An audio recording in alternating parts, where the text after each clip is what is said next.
Mais uma vez, boa tarde a todos. Já temos autorização para iniciarmos esta última fase dos nossos trabalhos. Para quem não me conhece, eu trabalho na Universidade Lusófona neste momento, mas fiz a minha graduação em Pernambuco, nasci em Pernambuco e fica assim então explicada essa minha conexão com Pernambuco. Eu queria aqui aproveitar este momento para agradecer todas as pessoas que aderiram a esse congresso. Quanto a mim, essa adesão bastante expressiva só me alegra. Quero também dar uma palavra de agradecimento especial para os alunos, não é? Os meus alunos em particular, que atenderam ao meu apelo e ajudaram a construir este momento. Vamos então dar início à última parte do congresso. Aquilo que me cabe, essencialmente, é acompanhar a apresentação dos vossos trabalhos, não é? Como é que vai funcionar esta parte? Eu vou, pela ordem de trabalhos que me foi apresentada pela organização, e levando em consideração os presentes, eu vou identificar o autor, o trabalho, peço que sejam bastante objetivos, já sabem as regras do jogo, cada autor tem essencialmente 10 minutos para apresentar os trabalhos e procurem ser objetivos, sucintos, para que haja aqui uma fluidez nas apresentações, tá bem? Aqui em Portugal já é bastante tarde, é, e por isso um especial pedido para que sejam breves. Vamos iniciar então a apresentação pela Priscila Cristiane de Souza, tá bem? O Ok. trabalho da Priscila tem o seguinte título: Percepção social do mercado de trabalho para mulheres chefes de família em tempos de pandemia. Portanto, aqui no meu relógio são 8h20, 4h20 no Brasil. Por favor, Priscila, quando estiver pronta, pode iniciar. Como a doutora mencionou, meu nome é Priscila, eu sou assistente social, sou bolsista hoje da Unijuí, e como assistente social, eu percebi que a pandemia trouxe muitos agravos, principalmente para as mulheres chefes de família. E foi onde eu comecei a fazer algumas buscas em relação a esse tema. Então, como citado, a percepção social do mercado de trabalho para as mulheres chefes de família em tempos de pandemia. A percepção social, então, foi aquela observada na prática diária, onde, com o surgimento da pandemia, houve um aumento crescente de busca por benefícios sociais, por conta dos reflexos negativos do mercado de trabalho. Então, esse estudo teve como base científica, investigação empírica e análise bibliográfica, tendo o objetivo, então, analisar as situações dessas mulheres que estavam vivendo situações de dificuldade no mercado de trabalho devido, né, à pandemia do coronavírus. Como todos têm ciência, né, o surgimento da pandemia ela foi em 2019. Logo, em janeiro de 2020, a Organização Mundial de Saúde determinou que era uma síndrome respiratória, considerada então um surto de saúde pública, e somente em março de 2020 foi declarado como uma pandemia. Em relação ao mercado, como bem disse, a gente está analisando esses reflexos. E Marx, 2013, ele traz aí uma característica que o mercado, ele não é somente as coisas que são palpáveis, as coisas que é possível se tocar, mas que o mercado é uma força de trabalho, é vendida um esforço que pode ser um serviço.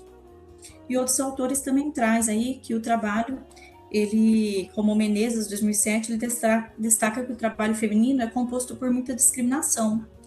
e que há uma diferença de gênero entre o masculino e a feminina, principalmente na dupla jornada de trabalho, porque as mulheres geralmente chegam em suas casas e elas ainda têm as atividades domésticas, enquanto os homens, na grande maioria, trabalham somente fora, né, das suas casas. Então, acaba se tornando um pouco mais tranquilo para o homem do que para a mulher.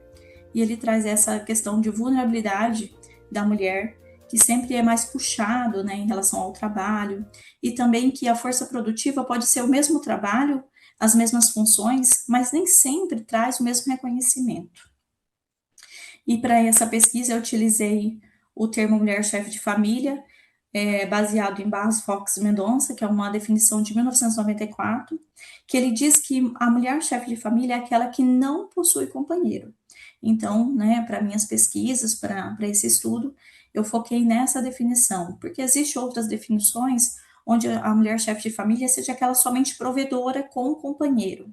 E para mim, eu preferi utilizar essa pesquisa como essa fonte, né, onde fala que a mulher chefe de família ela tem que ser aquela onde não provém de um companheiro para ajudar no sustento da sua casa, da sua família, na criação dos filhos diretamente.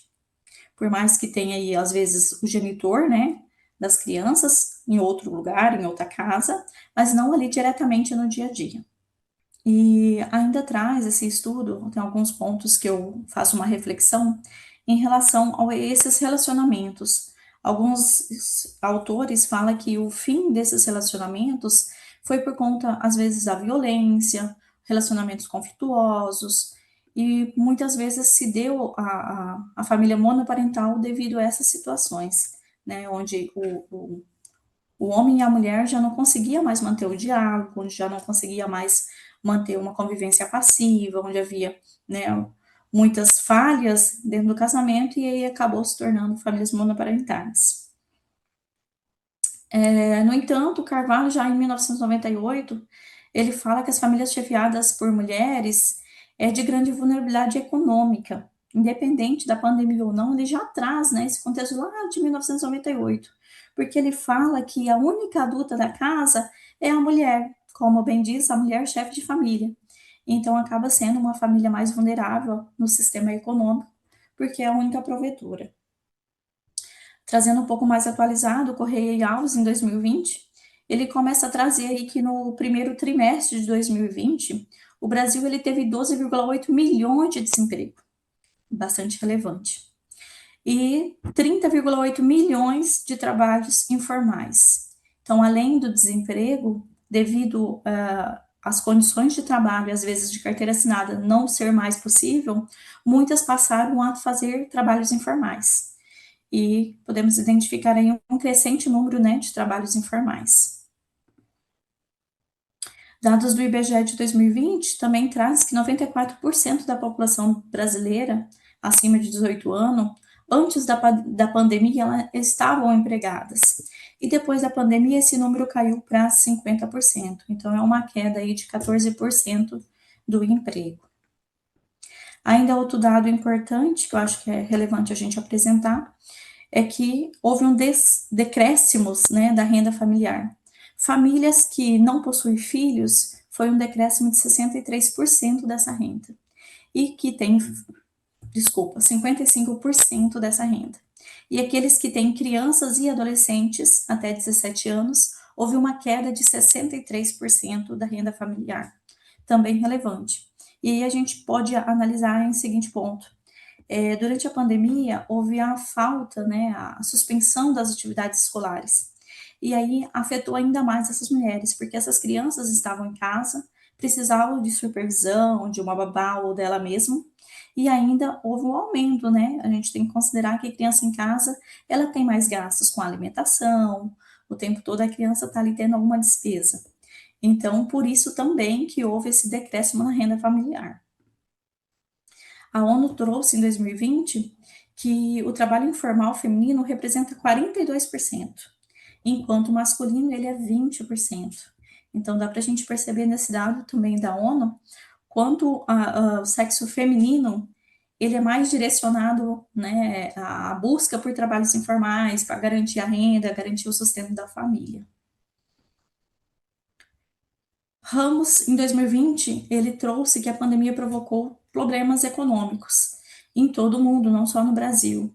E entre os catados de autores, a gente pode concluir que a pandemia ela foi provocada pela paralisação de atividades econômicas. Então, assim, as empresas muitas vezes fecharam portas por não estar conseguindo trabalhar, por medo, por outras circunstâncias, né? Falta de condições de manter empregados, a diminuição da produção do trabalho, dos produtos em si, a dificuldade em sustentar a família, o aumento da informalidade, como os dados apresentam. Também houve também o isolamento social, que, querendo ou não, afetou o psicológico dessas mulheres. O fechamento das escolas, que houve aí o acréscimo financeiro em relação ou a mulher parava de trabalhar para cuidar de seus filhos, ou ela simplesmente precisava pagar uma babá, alguém para supervisionar essa criança. Houve também o elevado preço dos alimentos, que todos sabemos aí que sempre que acontece alguma situação econômica, uma das principais pontos que é abordado no mercado é a elevação dos preços dos alimentos. E se a gente for analisar isso como um todo, as mulheres também ficaram doentes. Então, em alguns momentos, elas precisaram parar de trabalhar, essas mulheres tiveram que se isolar por conta da contaminação. E houve aí custos, às vezes, de medicações dentro da própria família para ela e para seus filhos. Então, esses aqui são alguns agravos, alguns pontos, né, que a pandemia trouxe para a questão do mercado de trabalho.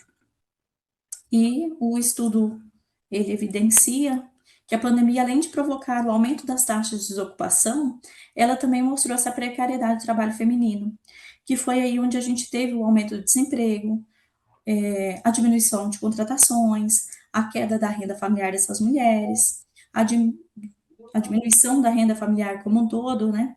E a Uhum. necessidade delas manter um trabalho informal para conseguir Uhum. suprir as necessidades. E Ô, muitas vezes, Priscila, sim, deixe-me só interromper, só para fazer uma pergunta a propósito do seu trabalho.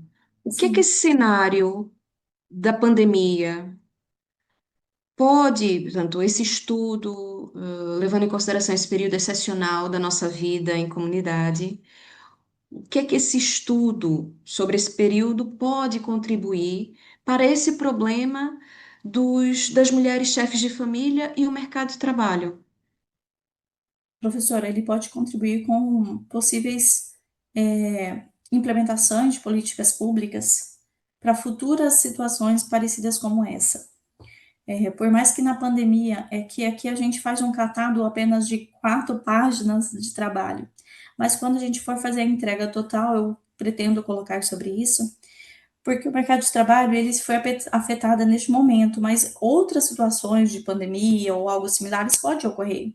E as mulheres foram desassistidas em alguns pontos. E a minha análise é até que ponto a sociedade, a assistência social, ela estava preparada para ajudar essas mulheres.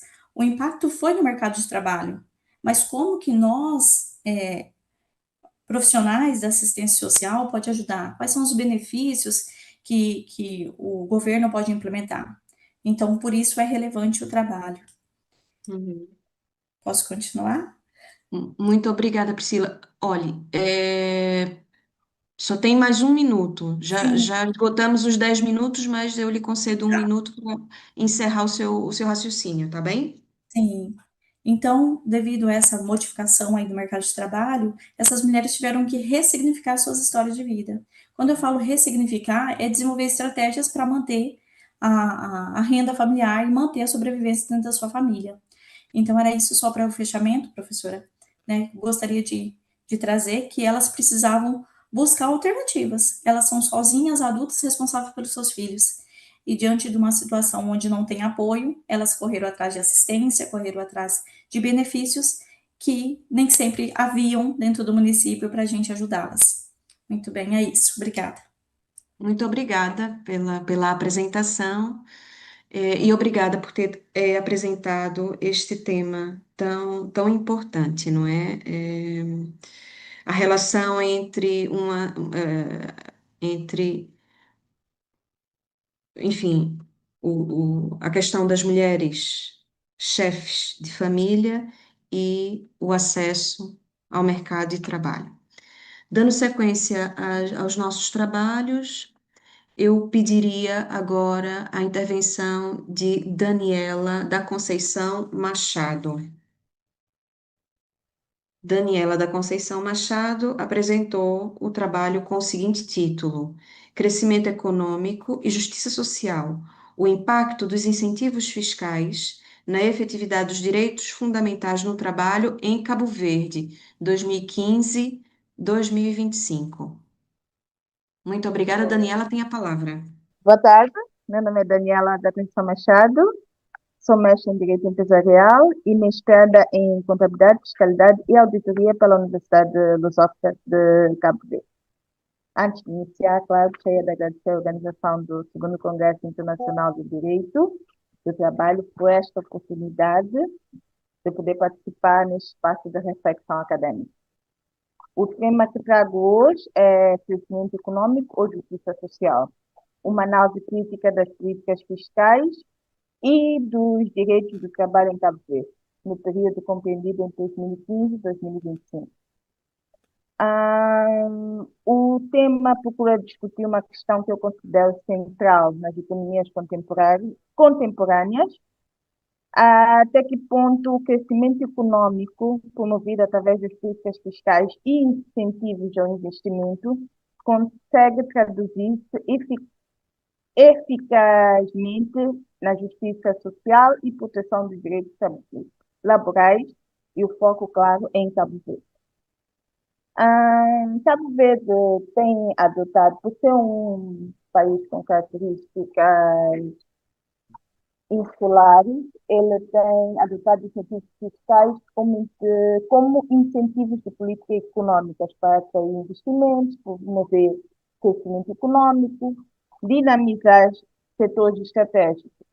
Contudo, o crescimento econômico não garante automaticamente a justiça social, a proteção efetiva dos direitos fundamentais do trabalho e nem a redução das desigualdades sociais e econômicas.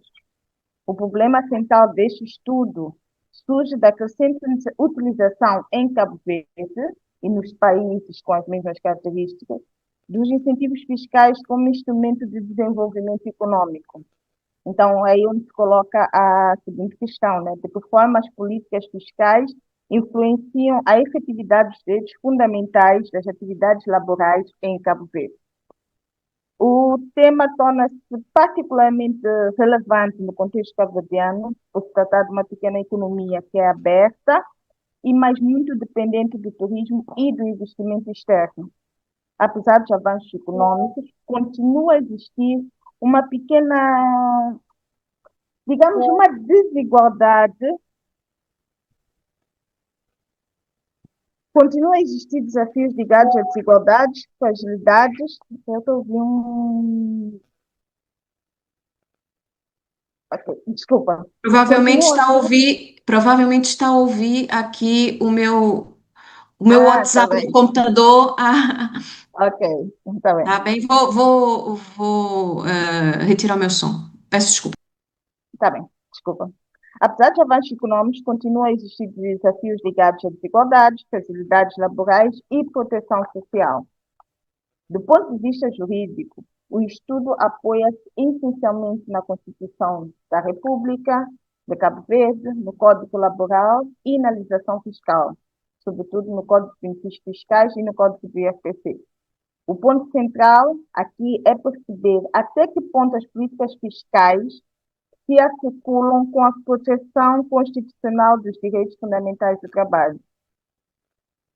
Teoricamente, o estudo parte da tensão entre a dimensão, por um lado, nós temos a parte que é o crescimento econômico, a competitividade no mercado, e por outro lado, nós temos a justiça social e a proteção laboral. A ideia central do estudo é que o crescimento econômico e a justiça social nem sempre evoluem da mesma forma, nem sempre evoluem de forma automática ou linear. Os métodos utilizados trata-se de uma investigação qualitativa, baseada em três eixos principais, que foi a análise jurídico-normativa, revisão da literatura, análise interpretativa de dados secundários, nomeadamente alguns indicadores de desigualdade. A discussão central do estudo demonstra que os efeitos das políticas fiscais não são totalmente positivos nem totalmente negativos. Embora possam estimular crescimento econômico e investimento, os seus efeitos sociais dependem da existência de mecanismos adequados de proteção social e laboral. Os resultados esperados apontam para a necessidade de equilíbrio entre crescimento econômico, justiça social e proteção social.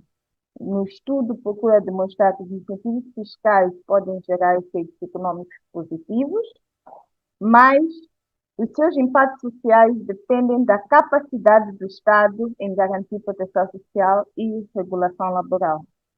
Em conclusão, o estudo demonstra que os incentivos fiscais podem contribuir para o crescimento econômico e para a atração de investimento. Contudo, crescimento econômico não significa automaticamente justiça social. Por isso, torna-se essencial fortalecer a articulação entre as políticas fiscais, proteção social e direitos laborais, enquanto condições para o desenvolvimento mais inclusivo e sustentável. Muito obrigada.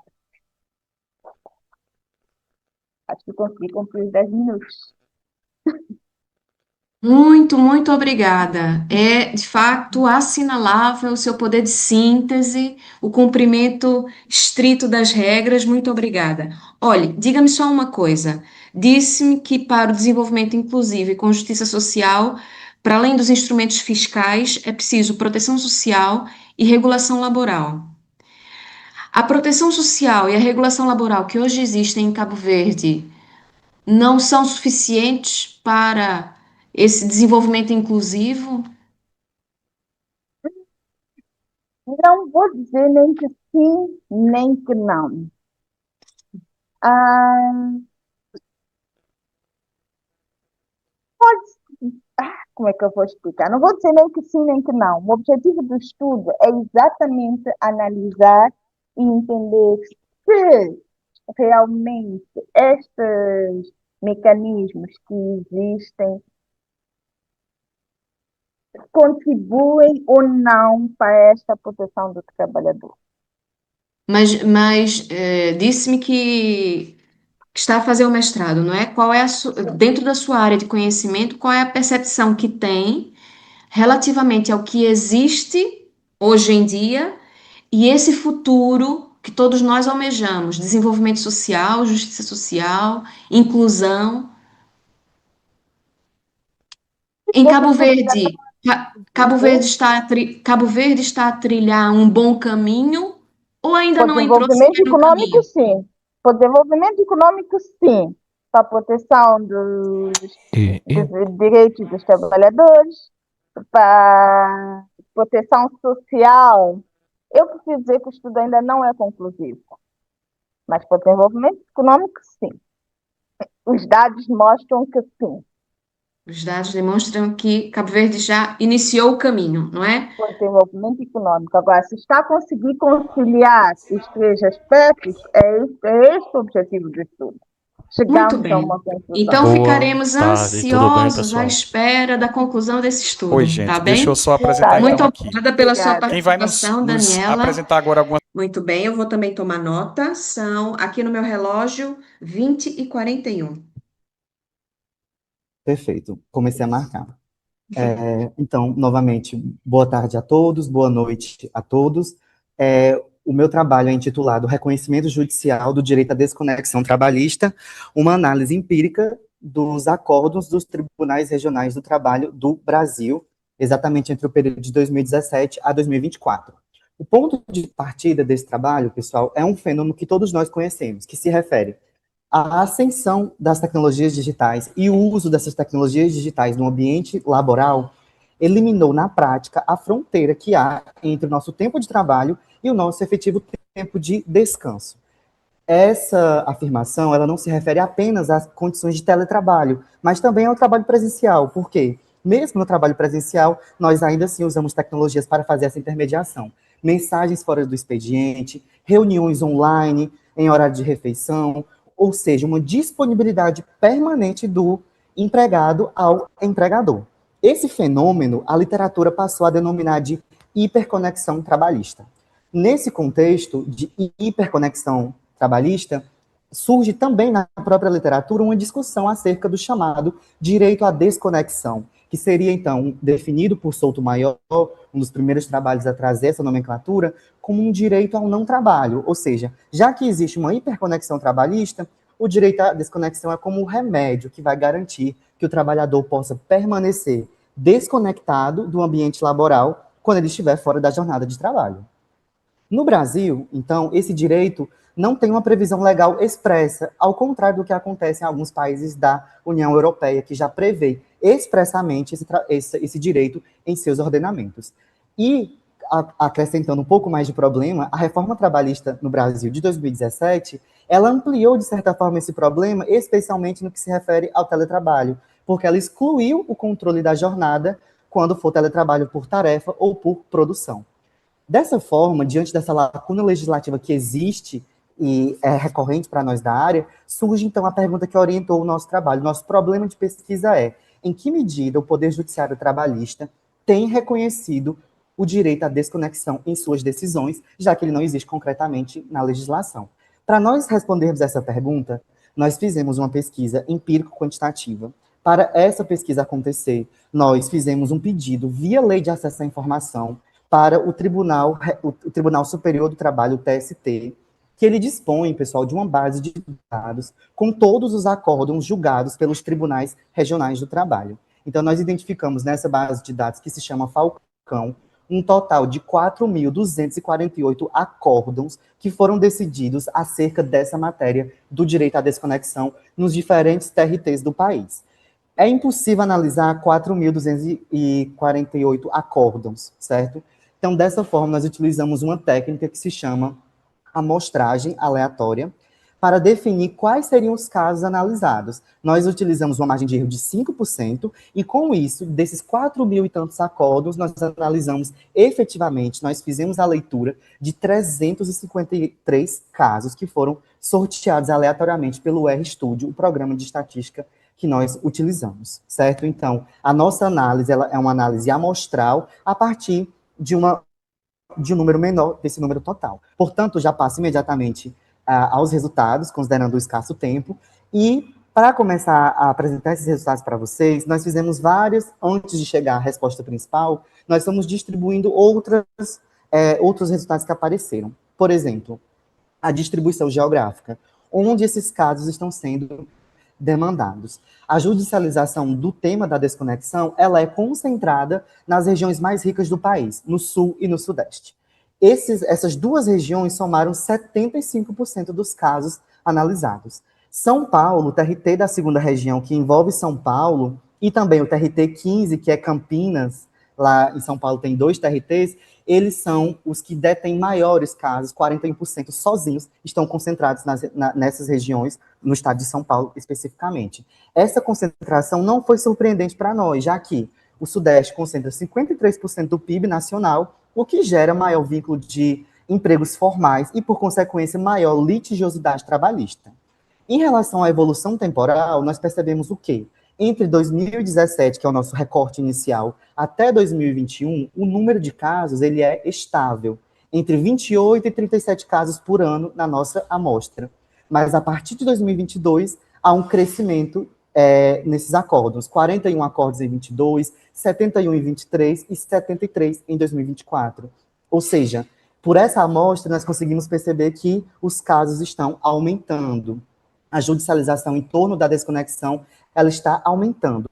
E quem são essas pessoas que estão buscando o judiciário para reconhecer esse direito à desconexão? Nós descobrimos que 73% dos reclamantes são do gênero masculino e apenas 24% do gênero feminino. Essa diferença, ela está de acordo com os dados do IBGE, que mostra que os homens têm uma participação maior na força de trabalho. E agora, o resultado central da pesquisa, que é como é que foi o julgamento? O tribunal reconheceu o direito ou não reconheceu? Do total dos nossos acórdãos, nós chegamos à seguinte conclusão. Em 51%, 51,5% dos casos, houve o reconhecimento do direito à desconexão totalmente ou em parte. Ou seja, o tribunal disse, neste caso concreto, estou condenando a empresa porque a empresa violou o direito à desconexão do trabalhador. Os casos improcedentes, que não tiveram esse reconhecimento, eles foram 40% dos casos e apenas 8% não tiveram a análise de mérito específica sobre o direito à desconexão. O tribunal não se manifestou sobre o direito à desconexão em si. Isso indica para nós uma tendência, uma leve tendência de reconhecimento do direito à desconexão, mesmo sem um respaldo legislativo expresso. Ao mesmo tempo, a proximidade, né, de 51% a favor e 40% contrário mostra que o tema é extremamente incerto para os nossos tribunais e a gente precisa, juridicamente, de uma regulamentação desse direito expressamente em uma legislação. O fundamento, indo para o final, o fundamento mais recorrente, como é que os desembargadores fundamentavam a sua decisão, isso também foi alvo de análise, foi justamente a ausência de concessão do intervalo intra-jornada. Ou seja, casos em que a empresa não deixava o seu colaborador descansar no intervalo intra-jornada. Esse foi o fundamento mais comum na nossa base de dados, empresas que não concediam esse descanso, ok? E, avançando agora, o que é que isso implica? Os dados dizem, eles mostram um resultado, uma incerteza, nesses casos, mas o que é que importa isso juridicamente? Bom, os dados mostram como a realidade está. O Judiciário Trabalhista já reconhece o direito à desconexão, em mais da metade dos casos, mesmo sem lei. Mas os dados mostram também que esse reconhecimento é desigual. Ele varia por região, como nós conseguimos perceber, por setor econômico do empregador e por gênero do reclamante. Ou seja, os homens, eles conseguem decisões mais favoráveis do que as mulheres. Embora elas sejam minoritárias na base de dados, nós isolamos para ver como que as mulheres tinham esse reconhecimento e, infelizmente, elas são as que mais perdem os casos de desconexão. Isso aponta, então, para fechar, a necessidade de um marco regulatório mais claro que reduza essa variação observada e dê mais segurança jurídica em relação ao direito à desconexão do Brasil. Eu agradeço a atenção de todos e todas. Muito obrigada, Adailson, pelo seu poder de síntese, pela sua comunicação clara, apresentou um tema interessantíssimo. Eu deixo aqui, eu tinha muitas dúvidas para apresentar, eu deixo aqui apenas duas provocações que podem ser úteis para o aperfeiçoamento do seu trabalho com o objetivo de entregar o artigo fechado para a nossa obra coletiva. É, já tem sido alvo de estudos um certo enviesamento das plataformas, da inteligência artificial, e essa base de dados que foi utilizada para identificar os 353 casos pode estar sujeita a esse enviesamento. Portanto, houve uma amostragem aleatória.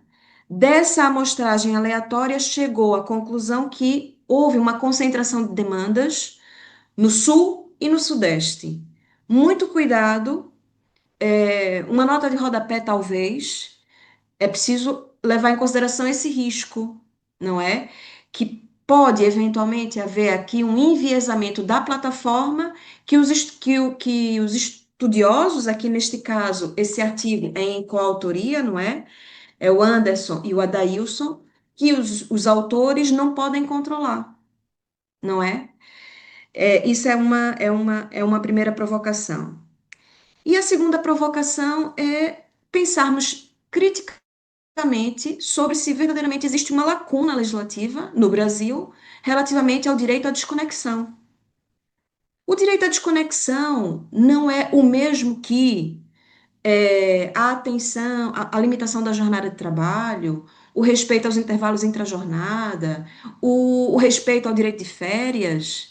Desconectar do trabalho não significa que, saindo da porta da empresa, o trabalhador é senhor do seu tempo. E isso já não existe tradicionalmente, o direito do trabalho já não protege isso. Está mesmo correto que verdadeiramente existe uma lacuna, não é? E, finalmente, uma terceira provocação É direito à desconexão ou dever de desconectar? Há diferença, certo? Bem, muito obrigada mais uma vez pela sua apresentação. Vamos agora ouvir Marcondes Oliveira, que tem como trabalho o título O Valor Social do Trabalho como Ferramenta da Cultura de Paz e da Educação para a Cidadania. Que eu estou com um problema de vídeo no computador. Boa tarde para quem está no Brasil, boa noite para os além-mar, a partir da professora Carolina. Bem, tentando ser tão rápido quanto os que me antecederam, me trouxe aqui o valor social do trabalho como ferramenta da cultura de paz e da educação para a cidadania. Então, inicialmente, gostaria de cumprimentar a organização do evento, os professores, pesquisadores, colegas, demais participantes aqui presentes. É realmente uma satisfação poder apresentar este resumo expandido, né, onde aqui já foi tratado o valor social do trabalho, que é realmente algo que me encanta, como ferramenta da cultura de paz, porque é algo que grita, pede por um clamor em todo o Brasil, e se não pelo mundo, né, pelo que estamos vendo, e para a educação para a cidadania, porque é algo que precisamos. A proposta central deste estudo é refletir sobre o trabalho humano não apenas como um meio de sobrevivência econômica, mas como uma dimensão essencial da dignidade, da cidadania e da pacificação social. Quando falamos em trabalho, muitas vezes pensamos imediatamente em salário, emprego, produção, metas ou atividades econômicas. No entanto, a Constituição Federal de 88 nos convida a enxergar o trabalho de forma muito mais ampla.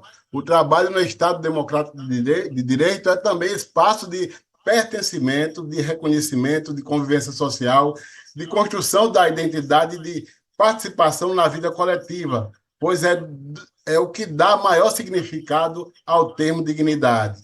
Por isso, a Constituição colocou os valores sociais do trabalho entre os fundamentos da República Federativa do Brasil, ao lado da dignidade da pessoa humana e da livre iniciativa.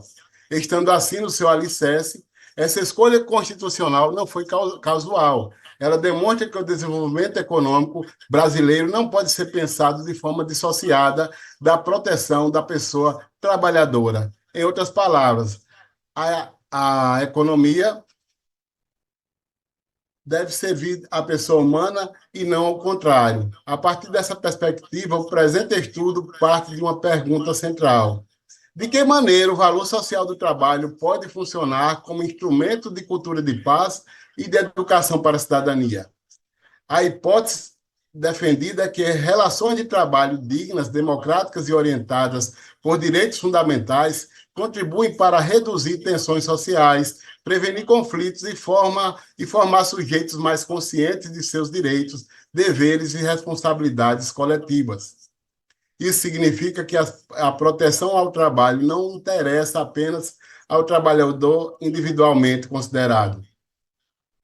Ela interessa a toda a sociedade, porque ambientes marcados por exploração, assédio, discriminação, informalidade, precarização e ausência de diálogo reproduzem formas de violência que ultrapassam os muros da empresa ou da instituição.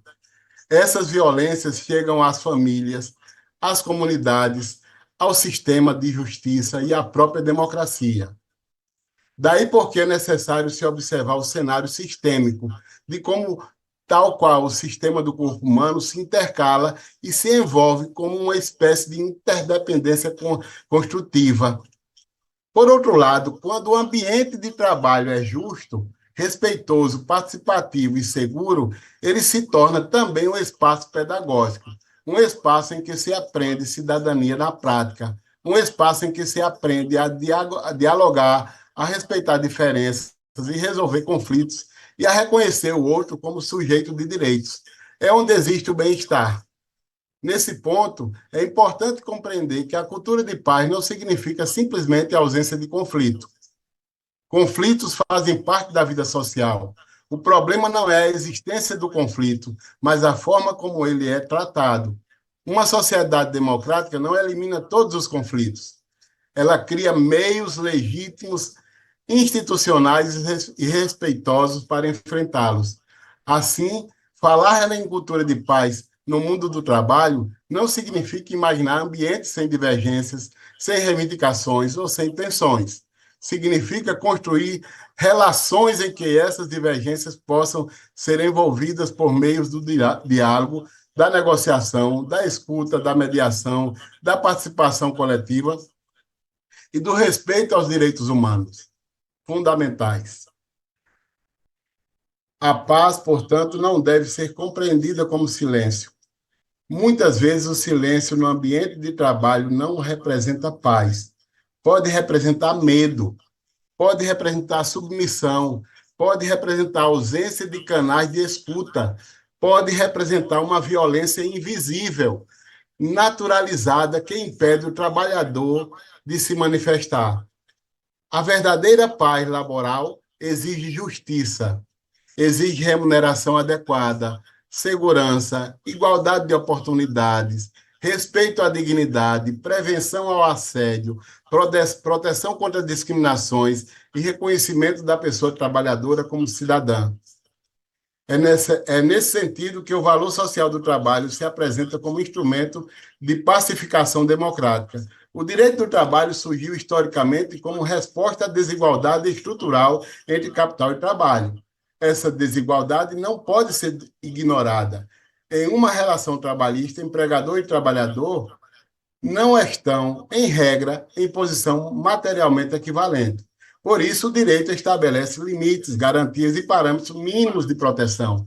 Esses parâmetros não são obstáculos ao desenvolvimento econômico. Ao contrário, são condições para que o desenvolvimento seja legítimo, sustentável e compatível com a Constituição.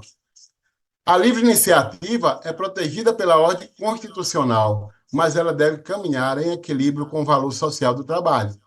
Produzir riqueza é importante, gerar empregos é importante, estimular a atividade econômica é importante, mas nada disso pode ser realizado à custa da degradação da pessoa humana. O trabalhador não é uma peça descartável do processo produtivo, não é apenas mão de obra, não é apenas número, custo ou estatística. O trabalhador é sujeito de direitos, é cidadão, é pessoa dotada de dignidade. E reconhecer isso é o primeiro passo para transformar as relações de trabalho em instrumentos de paz social. A educação para a cidadania entra nesse debate como elemento indispensável. Não basta que os direitos existam formalmente. É preciso que sejam conhecidos, compreendidos e efetivados sistematicamente. Trabalhadores precisam conhecer seus direitos, seus deveres, os instrumentos de proteção disponíveis e os caminhos institucionais para enfrentar violações. Da mesma forma, empregadores e gestores precisam compreender que ambientes saudáveis e democráticos não são apenas exigências jurídicas, mas também fatores de sustentabilidade, produtividade e responsabilidade social. A educação cidadã permite que as pessoas saiam da passividade e passem a compreender criticamente a realidade em que estão inseridas. Nesse ponto, a inspiração de Paulo Freire é muito relevante. A educação não pode ser reduzida à simples transmissão de informações. Ela deve informar sujeitos críticos, autônomos e capazes de participar da transformação da sociedade. Aplicada ao mundo do trabalho, essa ideia significa que a cidadania deve ser aprendida também nos espaços laborais. Aprende cidadania quando há respeito às normas trabalhistas, aprende cidadania quando há diálogo entre chefias e equipes, aprende cidadania quando a empresa combate assédio moral e sexual, aprende cidadania quando a empresa combate, novamente, o assédio sexual, mas também o assédio por injúria, aprende cidadania quando a inclusão de pessoas com deficiência combate ao racismo, respeito às mulheres, valorização da diversidade e canais seguros de denúncia, aprende cidadania quando o trabalhador é ouvido e também quando o empregador compreende que a autoridade não se confunde com autoritarismo, aprende cidadania quando o empregador entende que o bem-estar é um valor supremo e, para ele também, ele vai muito mais empreender quando ele promove aos seus empregados o bem-estar no trabalho.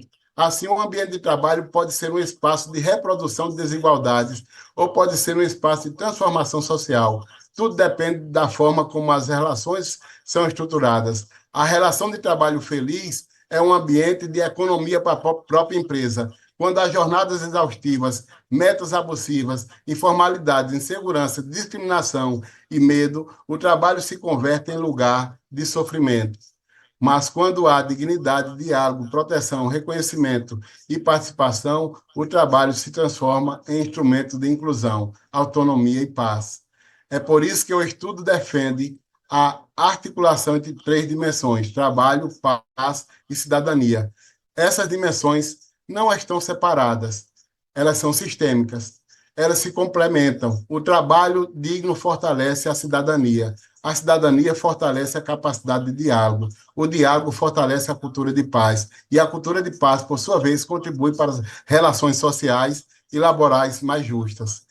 A Constituição de 88 oferece a base normativa para essa compreensão. Ao reconhecer a dignidade da pessoa humana e os valores sociais do trabalho como fundamentos da República, a Constituição impede que o trabalho seja tratado como simples mercadoria. Ela também orienta a ordem econômica para finalidades sociais. Isso significa que a atividade econômica deve respeitar valores constitucionais. A empresa, a administração pública, as instituições de ensino, os sindicatos, o poder judiciário e a sociedade civil possuem responsabilidade da construção desse modelo. Mais uma vez, observa-se a questão sistêmica nesse contexto da cultura de paz, que no trabalho não depende apenas de leis, depende também de práticas concretas, depende de fiscalização, depende de políticas públicas, depende de negociação coletiva responsável, depende de educação permanente, depende de lideranças preparadas, depende de uma mudança de mentalidade. Estou terminando. É preciso superar a ideia de conflito trabalhista se envolve apenas como punição de judicialização. Então, para finalizar, nas considerações finais, o estudo conclui que o valor social do trabalho constitui fundamento essencial para a construção de uma cultura de paz e para a educação voltada ao exercício da cidadania. Tinha mais, mas fecho aqui. Gratidão. Muitíssimo obrigada pela apresentação. Eu tinha aqui algumas provocações no sentido de corroborando com aquilo que apresentou, apresentar aqui também alguns pontos de reflexão. Deixo apenas numa frase o seguinte pensamento. O valor do trabalho é tão importante que o não trabalho pelo desemprego ou o não trabalho pela aposentadoria tem valores diferentes. Desemprego e aposentadoria significam o trabalhador ativo não está a trabalhar. Mas, do ponto de vista social, e pessoal, tem reflexos completamente diferentes. E com isso, eu termino aqui esta consideração a propósito do trabalho do Dr. Marcondes. Muito obrigada pela apresentação. E, na sequência, vamos ouvir Andressa Resch Dalpisol. Não sei se pronunciei bem aqui o nome. Andressa, não sei se está presente. Estou aqui, Está Andressa. pouco pela... Andressa. Muito bem, muito obrigada. Portanto, tem 10 minutos para apresentar o seu trabalho. Aqui no meu relógio, 21h07. Bom, boa tarde a todos, é um prazer e agradeço a oportunidade. Puxando o gancho ali da Priscila e também do Adailson, eu começo aqui a minha apresentação com uma reflexão que hoje estamos vivendo em uma sociedade que cada dia a gente cria um novo risco e que cada vez mais está relacionada a dados pessoais, provocando transformações profundas na vida humana e nas consequências relações laborais. O meu trabalho, ele tem o título A Técnica como Instrumento de Exclusão Discriminação algorítmica no recrutamento e na seleção sobre a ótica de Galimbert. Se as revoluções clássicas foram marcadas pela força física e pela expansão de produção, a atual transição se caracteriza pelo avanço de novas tecnologias, voltadas para o aumento de agilidade, redução de mão de obras e também pela redução de custos operacionais. Entre essas inovações, destaca-se a inteligência artificial, mas, né, contudo, entre esses problemas que podem trazer as novas tecnologias está o que o filósofo Humberto Galimbert traz sobre a idade da técnica. Segundo ele, a técnica deixou de ser apenas um instrumento para tornar o ambiente onde o homem vive uma racionalidade autônoma que subordina os valores éticos e direitos fundamentais à lógica da eficiência pura.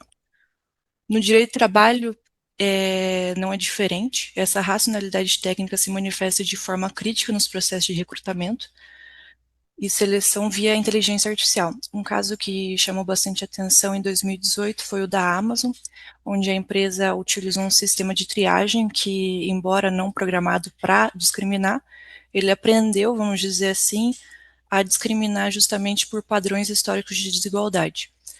Como os dados de treinamento vinham de um setor historicamente preenchidos por homens, o algoritmo passou a penalizar currículos que continham termos como feminino ou referência a instituições de ensino para mulheres.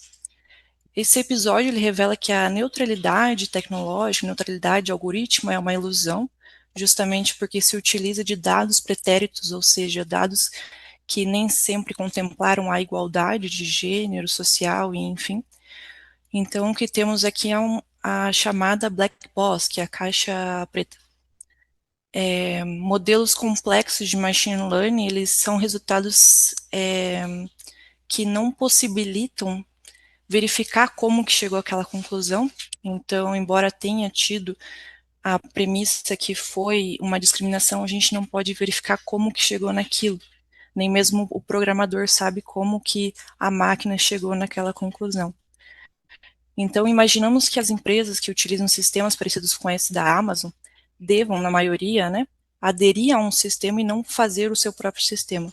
Então, isso significa que o trabalhador que foi excluído em uma empresa e vai se candidatar em outra empresa que usa o mesmo sistema, vai ser excluído, se for na primeira vez, nessa seleção ali de discriminação, vai ser excluído em todas as oportunidades, justamente porque usa o mesmo programa e é mesmo os dados de treinamento.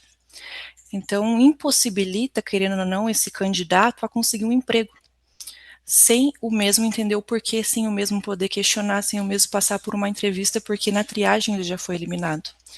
Então, o grande desafio aqui reside na natureza da discriminação produzido pela IA, que não é direta, mas sim indireta e estatística. Assim, é necessário que o direito do trabalho não se submeta passivamente a essa lógica instrumental, não se submeta a utilizar a técnica como mais do que só uma ferramenta, né, utilize ela para uma conclusão, possibilitando então a exclusão, uma vez que toda a construção que estamos fazendo dia após dia vá calhar, né, vá ser eliminada com essa utilização de dados pretéritos, ou seja, de submeter a técnica como um fim e não como um meio em si, sendo, portanto, necessário realocar o ser humano ao centro das decisões. Então, a eficiência ela não pode ser um fim quando o custo é a perpetuação de desigualdade histórica de gênero e a exclusão social baseada em dados opacos, que é a opacidade que antes a professora havia comentado. Então, agradeço a oportunidade e encerro por aqui a minha fala. Muito obrigada, Andressa, é assim, não é que se chama? E peço desculpa pelo equívoco logo no princípio. Capaz. E obrigada pelo seu poder de síntese, pela clareza na exposição. Eu deixo aqui a semelhança das apresentações anteriores, também alguma provocação. É, no caso da, no caso da contratação da Amazon, é um caso bastante conhecido, é, na sequência dessa sua exposição, apresentou uma preocupação. O programador não controla, acaba por não controlar essa informação. E, portanto, não controla porque não consegue ou não controla porque não lhe é exigido. Eu acho que é importante diferenciar isso. Existe um projeto de lei no Brasil, eu não sei como é que se está, é, o que está na base desse projeto de lei leva em consideração outras propostas, nomeadamente na União Europeia, e na Uhum. União Europeia já existem pistas de como o direito deve reagir a esse rolo compressor da inteligência artificial, dessa inteligência generativa, não é?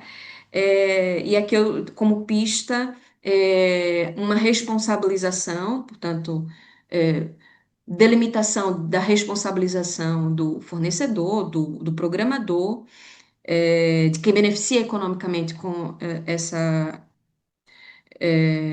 com a disponibilização desse mecanismo no comércio, e também aqui uma clareza na informação no âmbito das relações de trabalho. Portanto, o trabalhador tem de saber se a decisão do empregador leva em consideração uma decisão de IA.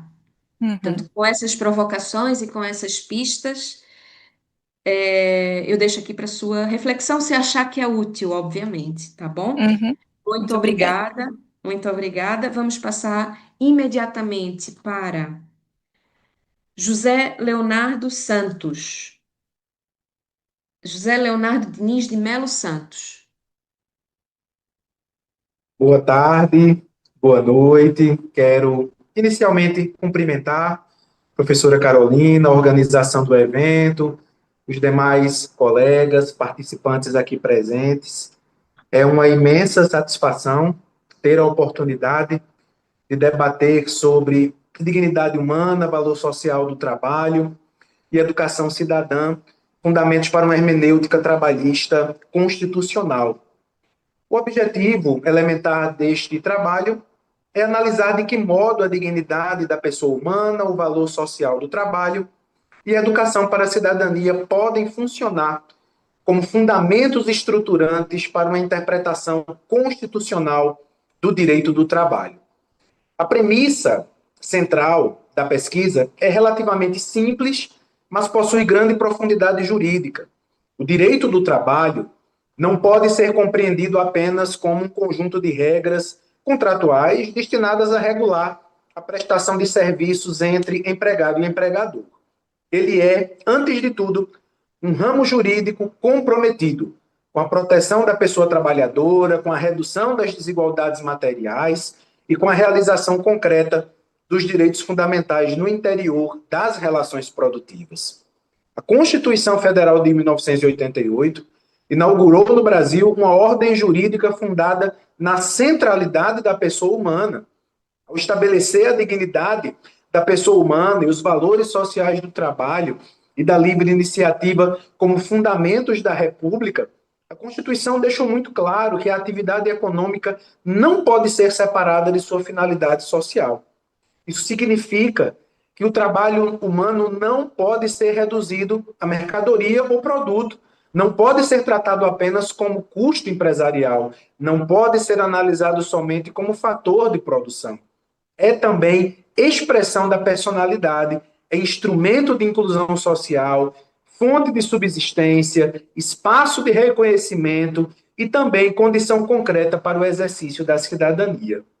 Por isso, a interpretação das normas trabalhistas precisa ser compatível com esse projeto constitucional. Quando o intérprete aplica uma norma trabalhista, ele não está apenas resolvendo uma controvérsia de natureza individual. O intérprete está, em alguma medida, afirmando qual modelo de sociedade a Constituição pretende construir. Uma sociedade fundada na exploração e na desigualdade, ou uma sociedade orientada pela dignidade, pela justiça social e pela valorização do trabalho humano. O problema enfrentado neste estudo poderia ser formulado da seguinte maneira: de que forma a dignidade humana, o valor social do trabalho e a educação para a cidadania podem servir como fundamentos para uma hermenêutica trabalhista constitucional? A hipótese sustentada aqui é que esses três elementos formam um verdadeiro tripé interpretativo. A dignidade humana fornece o fundamento axiológico. O valor social do trabalho fornece o fundamento jurídico-social. E a educação cidadã, por sua vez, fornece o fundamento emancipatório e democrático. Juntos, esses três eixos exigem que o direito do trabalho seja interpretado de maneira sistemática, finalística, protetiva e comprometida com a efetividade dos direitos fundamentais. A primeira dimensão a ser destacada é a dignidade da pessoa humana, porque no constitucionalismo contemporâneo, a dignidade não é mero enunciado retórico. Ela tem força normativa, orienta a criação, orienta a interpretação e também orienta a aplicação de todo o ordenamento jurídico. E no campo trabalhista, isso tem consequências muito concretas. A pessoa trabalhadora não pode ser vista como instrumento descartável da atividade econômica.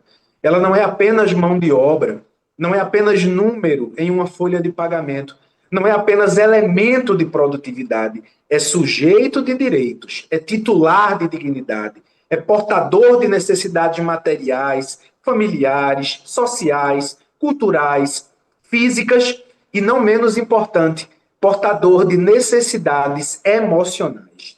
Por isso, uma interpretação trabalhista que ignore a condição humana do trabalhador é absolutamente incompatível com o propósito da Constituição de 1988.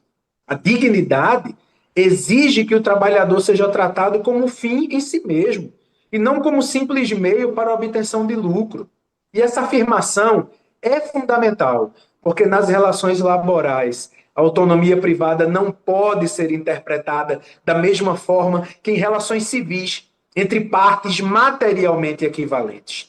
O contrato de trabalho até possui, sim, natureza contratual, mas ele se desenvolve dentro de uma desigualdade estrutural, em que, de um lado, está o empregador, que detém os meios de produção, o poder diretivo, a organização empresarial e a maior capacidade econômica, enquanto que, de outro lado, está o trabalhador, que normalmente depende do salário para garantir a sua subsistência e a de sua família. Portanto, a liberdade contratual do trabalhador, muitas vezes, é uma liberdade condicionada pela necessidade. Ele aceita condições, mas não necessariamente porque as considera justas, mas porque precisa sobreviver. E é justamente por isso que o direito do trabalho existe, porque surge historicamente para limitar o poder econômico, conter abusos e estabelecer, de certa forma, um patamar civilizatório mínimo nessas relações produtivas. E esse patamar civilizatório não é obstáculo ao desenvolvimento econômico. Pelo contrário, é uma condição para que o desenvolvimento seja juridicamente legítimo e socialmente sustentável. A segunda dimensão do estudo permeia o valor social do trabalho, de modo que a Constituição Federal não protege o trabalho apenas porque ele movimenta a economia, mas protege o trabalho porque ele possui valor social. E essa distinção é decisiva. Se o trabalho fosse apenas uma variável econômica, poderia ser livremente flexibilizado, reduzido ou descartado. Mas, sendo fundamento da República, o valor social do trabalho impõe limites constitucionais à lógica puramente econômica. A livre iniciativa é igualmente protegida, sim, pela Constituição, mas ela não possui caráter absoluto. Tem que ser exercida em harmonia com a dignidade, com a justiça, com a própria função social da propriedade e também com a valorização do trabalho. Ou seja, a Constituição não rejeita a atividade econômica, não rejeita o lucro, não rejeita a produtividade, mas ela exige que, com tudo isso, seja desenvolvido dentro de uma ordem econômica constitucionalmente comprometida com a pessoa humana. E essa compreensão é estritamente relevante em um contexto de flexibilização das relações laborais, crescimento da informalidade, terceirizações, pejotizações fraudulentas, trabalho por plataformas digitais e enfraquecimento da consciência coletiva dos trabalhadores. O desafio contemporâneo não está apenas em reconhecer direitos no plano abstrato, está em impedir que esses direitos sejam esvaziados no plano concreto. E essa hermenêutica trabalhista constitucional precisa também funcionar como uma barreira contra interpretações regressivas, impedindo que a vulnerabilidade do trabalhador seja ocultada por uma falsa aparência de igualdade contratual. Finalizo minha apresentação, portanto, sintetizando que interpretar constitucionalmente o direito do trabalho significa reconhecer que nem toda flexibilização é por si só ilegítima, mas também significa afirmar que nenhuma flexibilização pode destruir o núcleo essencial da proteção trabalhista. Obrigado pela atenção. Muitíssimo obrigada. Conseguiu concluir a sua apresentação em 9 minutos. Agradeço muito o esforço. Permita-me que eu diga que gostei muito dessa defesa clara sobre uma interpretação da norma trabalhista de uma forma bastante progressista. A minha função de advogada do diabo aqui também exige que eu também deixe aqui uma provocação para fins de reflexão, se achar que encontra nisso alguma valia. O direito do trabalho não é um mar de rosas, não é? É produto de uma correlação de forças, e essa correlação de forças nem sempre é favorável para o trabalhador. E isso é a primeira provocação, portanto, que interpretar também significa considerar o ponto de partida, e o ponto de partida também não é um mar de rosas. Um segundo ponto de reflexão é considerar também que a Constituição, para além desses valores que citou, nomeadamente o valor social do trabalho, dignidade da pessoa humana, esses valores que saltam à vista, também contempla valores não em sentido inverso, mas que ressaltam aqui de uma forma perfeitamente clara o princípio da iniciativa privada, e a própria propriedade privada, e, portanto, no direito do trabalho, esses princípios também têm, digamos assim, algo a dizer. O que eu recomendo é que, considerando esses valores inscritos na Constituição, dialogue com esses valores e perceba como é que esses valores também dialogam com o valor social do trabalho. Finalmente, uma terceira provocação, e lembrei-me da sua apresentação, nós estamos sempre a falar no direito do trabalho.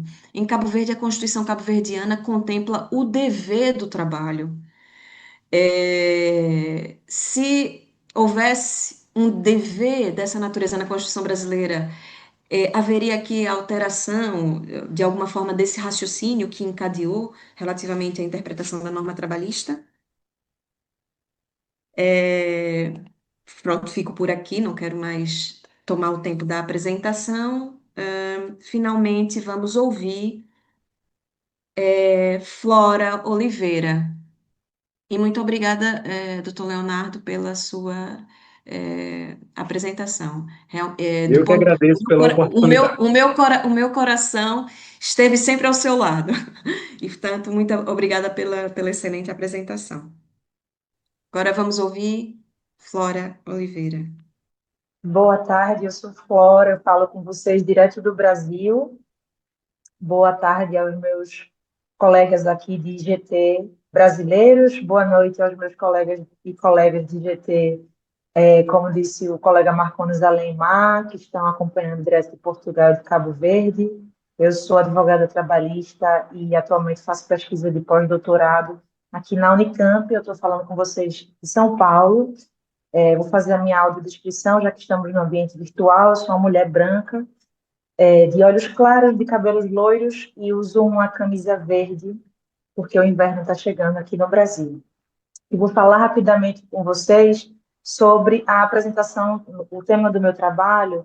Eu submeti o resumo expandido a esse brilhante congresso, que eu também congratulo hoje pela conclusão dos trabalhos desse segundo congresso internacional. Todas as pessoas envolvidas em Recife, aqui no Brasil, em Recife, em Portugal, aí em Lisboa e em Cabo Verde, para que fosse tão exitoso. Parabéns a todos e todas os envolvidos. O tema da minha pesquisa trata do seguinte tema: luta coletiva, uberização e novos direitos sociais, os entregadores por aplicativos e os impasses da regulação brasileira.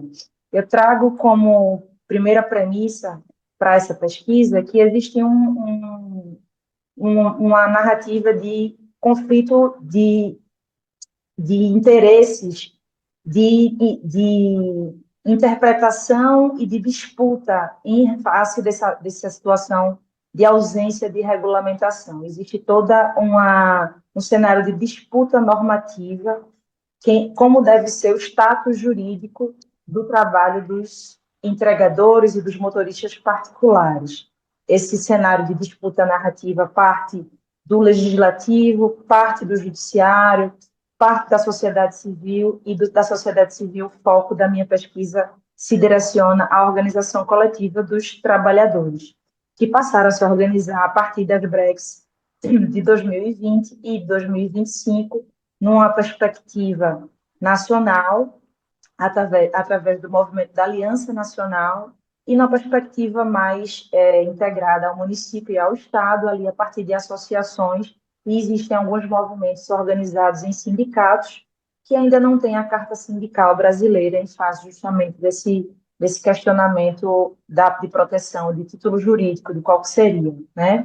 Então, eu parto do princípio, segundo a premissa teórica, eu parto do referencial teórico do sociólogo brasileiro Ricardo Antunes, que trata da condição de precarização e de servidão que estão inseridos os trabalhadores uberizados, que não só se vinculam aos entregadores e motoristas, é uma condição de trabalho que se estende a toda a classe de serviços, o novo proletariado de serviços, como o professor Ricardo Antunes defende no seu livro Privilégio da Servidão, Adeus ao Trabalho, mais antigo, Os Sentidos do Trabalho, que teve uma releitura no ano passado. Então, eu trago dessa perspectiva de que a necessidade de regulamentação é urgente, traz como crista da onda, vamos assim dizer, principalmente porque estão na ponta da precarização, e aí eu trago alguns dados do IBGE brasileiro, das pesquisas de 22 e 25, que trouxeram dados da exposição, da subordinação e da quantidade de horas de trabalho, e a necessidade urgente de regulamentação. Só que eu trago um ponto de vista. Existe, a partir dos projetos legislativos de 24, a PLP de origem do governo federal brasileiro, PLP 12 de 24, a mais recente desse ano, de 26, a PLP 152, que esses dois projetos legislativos começam numa perspectiva tripartite da OIT, mas que logo se demonstra, né, transparece que é um projeto legislativo do governo com uma proposta de se voltar a tutelar as situações previdenciárias, as situações de taxa mínima, e se distancia da consideração de uma perspectiva de reconhecimento de natureza jurídica como subordinado. Eu também trago essa terceira premissa de que hoje no Brasil, e na verdade, inclusive, como a professora Carolina já falou aqui, a partir das premissas da União Europeia, que já existe uma presunção de subordinação para essa categoria, e muitas pesquisas de importantíssimos grupos de pesquisa brasileiros, de diversas instituições públicas, já determinam essa presença da subordinação jurídica pelo critério da dependência econômica, pelo critério da quantidade de horas de trabalho, de dependência financeira à plataforma, pela vulnerabilidade no bloqueio, que seria a demissão, né, para um trabalho formal de CLT comparado. Então, existe um distanciamento da consideração de subordinação tratada nesses dois projetos legislativos. Contudo, o foco da pesquisa também é trazer o ponto de vista dessa organização coletiva dos trabalhadores. Se existe, a partir dessas pautas, dessas duas grandes breques, que aconteceu em 2020, ali na crista da onda, no apogeu da pandemia, e mais recente, no ano passado, que foi também uma paralisação quase que nacional aqui no Brasil, se existe nessas pautas reivindicativas a presença do estabelecimento de algum conjunto normativo, protetivo, jurídico para a condição de subordinado e ou para a condição de autônomo, ou se parte da reivindicação dessas organizações coletivas dos trabalhadores são outras condições protetivas que dizem respeito a uma condição de segurança e medicina ocupacional, ao estabelecimento de um ponto de apoio, um estabelecimento de uma segurança remuneratória com taxas mínimas para corridas e condições previdenciárias e de garantia de conexão e também, por fim, uma perspectiva de transparência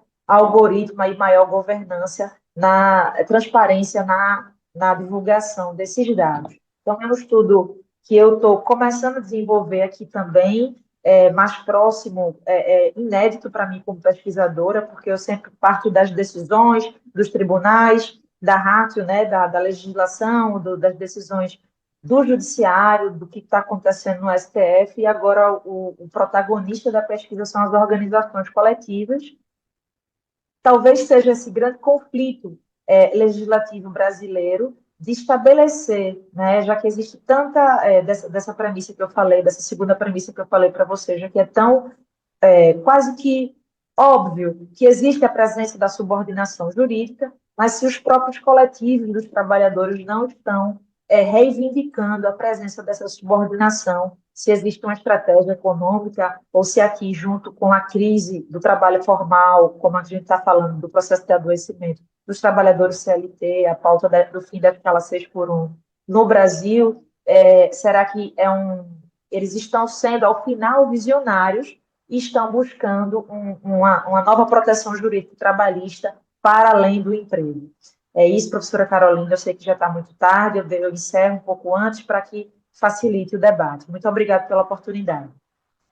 Muito obrigada, Flora.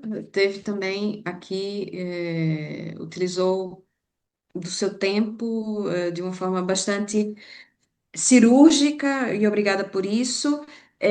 No tocante àquilo que acabou de falar, lembrei-me de um critério que se utiliza em França, da representatividade sindical. Portanto, existe a compreensão de que estruturas de representação coletiva jovens podem ser instrumentalizadas, não é? E a partir dessa evidência, em França, o que se exige é um critério mínimo de representatividade sindical para que ele próprio possa atuar em defesa dos trabalhadores e produzir normatividade coletiva. Não sei se isso faz sentido aqui, ou considerar essa estratégia como diante desse fenômeno que é relativamente novo, não é? E diante dessa dúvida de que exista aqui uma estratégia ou uma instrumentalização, levando em consideração aqui o poder econômico das grandes estruturas, talvez deixe aqui essa ideia que me ocorreu rapidamente a partir dessa última parte da sua apresentação. Portanto, eu penso que online nós chegamos ao fim. Eu não sei se existe mais alguém que esteja online, parece-me que não. Chegamos ao fim desses nossos trabalhos. Muito obrigada a quem apresentou aqui os seus resumos. Fico muito contente com o resultado desse nosso congresso e espero poder, noutra oportunidade, mais uma vez, conseguir dialogar com um pouquinho mais de tempo com todos vós. Muito obrigada pela atenção, pela participação e até breve.